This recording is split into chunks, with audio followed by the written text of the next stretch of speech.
സ്ത്രീകൾക്ക് വമ്പൻ പ്രഖ്യാപനങ്ങൾ. ആർത്തവാവധി മുതൽ 1000 രൂപ ധനസഹായം വരെ.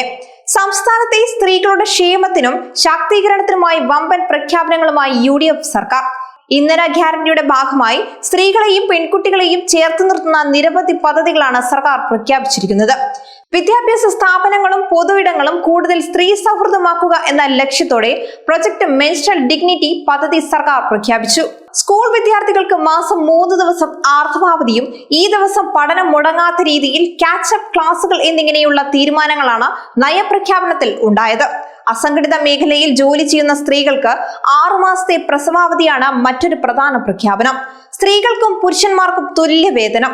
50-ൽ കൂടുതൽ വനിതാ ജീവനക്കാരുള്ള ഇടങ്ങളിൽ ക്രഷുകളും ഡേ കെയറുകൾ എന്നിവയും സർക്കാരിന്റെ നയപ്രഖ്യാപനത്തിൽ ഇടം പിടിച്ചിട്ടുണ്ട്. കോളേജ് വിദ്യാർത്ഥിനികൾക്ക് പ്രതിമാസം 1000 രൂപ ധനസഹായം. കേരളത്തെ അനാഥരഹിത സംസ്ഥാനമാക്കാനുള്ള ദത്തെടുക്കൽ ക്യാമ്പയിനുകൾ എന്നിങ്ങനെയാണ് മറ്റു പ്രധാന പ്രഖ്യാപനങ്ങൾ.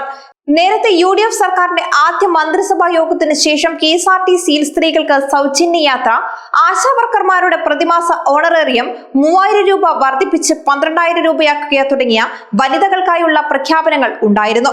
ഇതിന് പിന്നാലെയാണ് നയപ്രഖ്യാപനത്തിലെ പുതിയ പ്രഖ്യാപനങ്ങൾ.